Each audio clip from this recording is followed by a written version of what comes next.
Hey YouTube, this is Iron Maiden Fanboy to review another CD, and this one's special also. Um, this is a masterpiece, recently voted best metal album of all time. I can't disagree. It's perfect, in my opinion. It's the perfect metal CD. You're hearing it to it now. It's Megadeth's Rust in Peace. And again, like my Anvil CD, this is a special Rust in Peace issue, because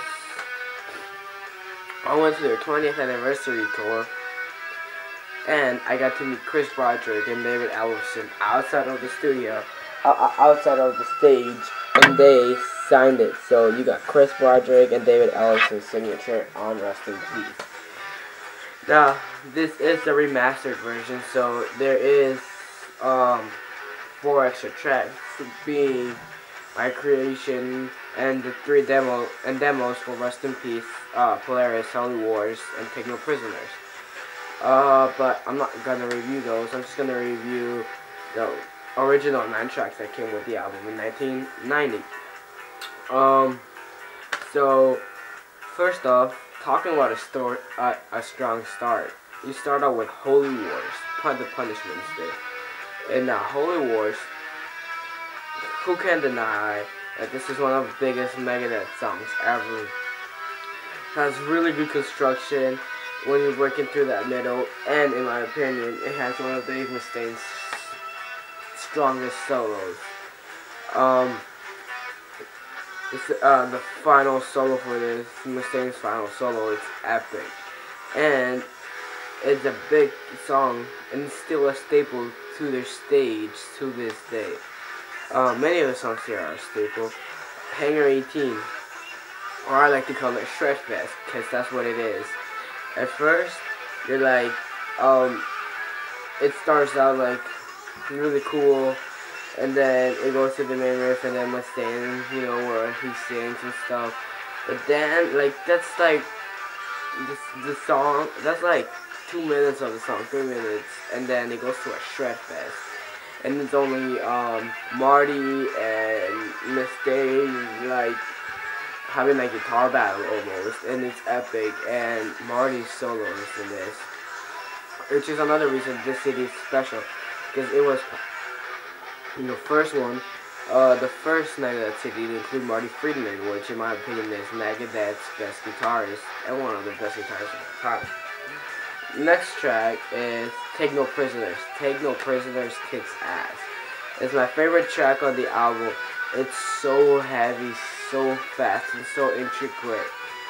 It's like, this is what I love about Mustaine. I know I'm gonna get hate mail, but as a guitar player, you can't just go into Megadeth. You have to have some experience of playing. Like, you can be like Metallica, which if you had a couple of months of playing, then you can play actually most of their catalog, except for solos. But like Megadeth had the complicated riffs. So in this album, especially in this album, like every song in this album, it's hard. If you're a beginner guitar player, you're not gonna get this song. Take No Prisoners is so complicated. It's so technical. And Marty's solo is great. Five Magics, you're hearing that too now. Five Magics kicks ass. It has a lot of breakdowns. It has a cool bass intro solo by David Ellefson. And it's a killer track. In the end, it's so epic because it gets so fast. Just love the song. Poison Wants the Cure.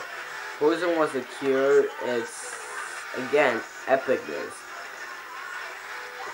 It starts out again with another Ellefson bass solo, and it goes to the single riffers that Mustaine is really well known for, and again, it's a complicated track, and it's like 2 minutes long, and they pack so much into 2 minutes.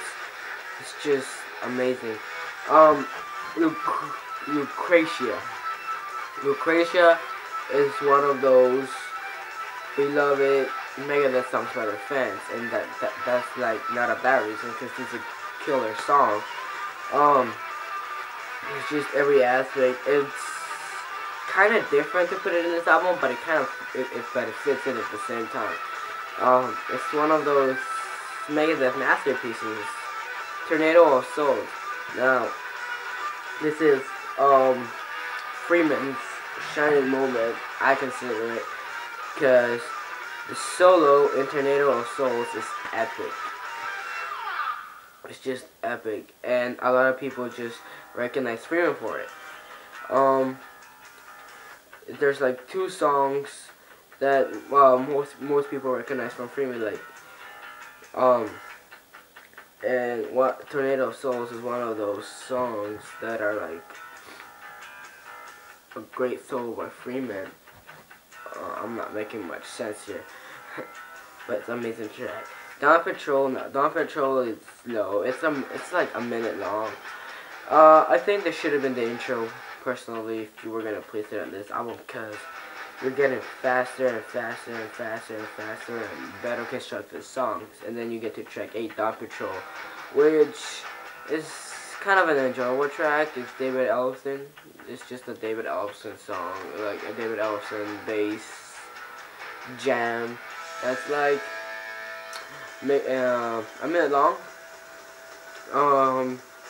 But I mean, if they were gonna, it just throws you off the flow of the album, and in my opinion, if it would have worked, it would have been as an opener to the album, and Holy Wars would follow it, because it's just misplaced, especially if you listen to the song front and back. It just stops. It's like you're headbanging so hard to Tornado, so then Dawn Patrol, and then you're like, what happened to it?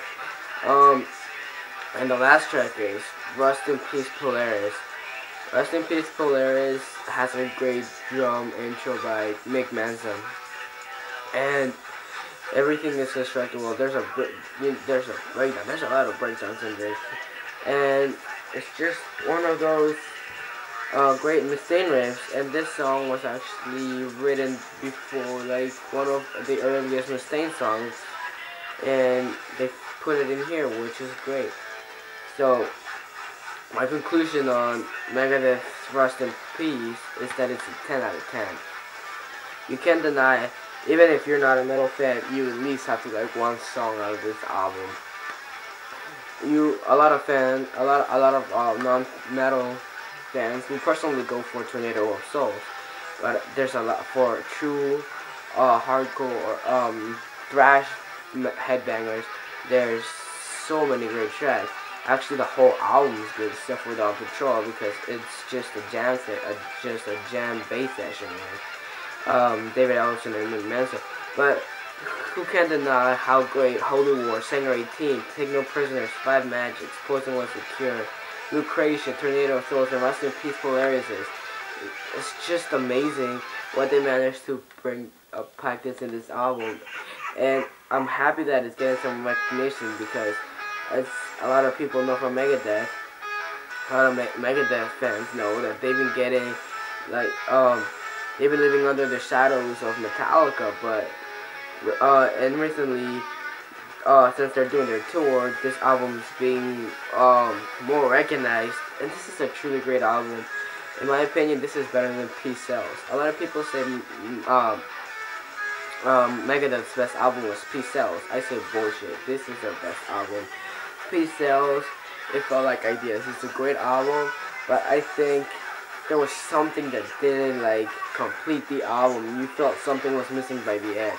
But this, it feels complete. You get satisfied, and I guess if you lose this album, you won't go by there again. And if I would lose this album, I won't have that person down, because I have it signed by David Ellefson and Chris Rogers, so that's special. Alright, so go buy it.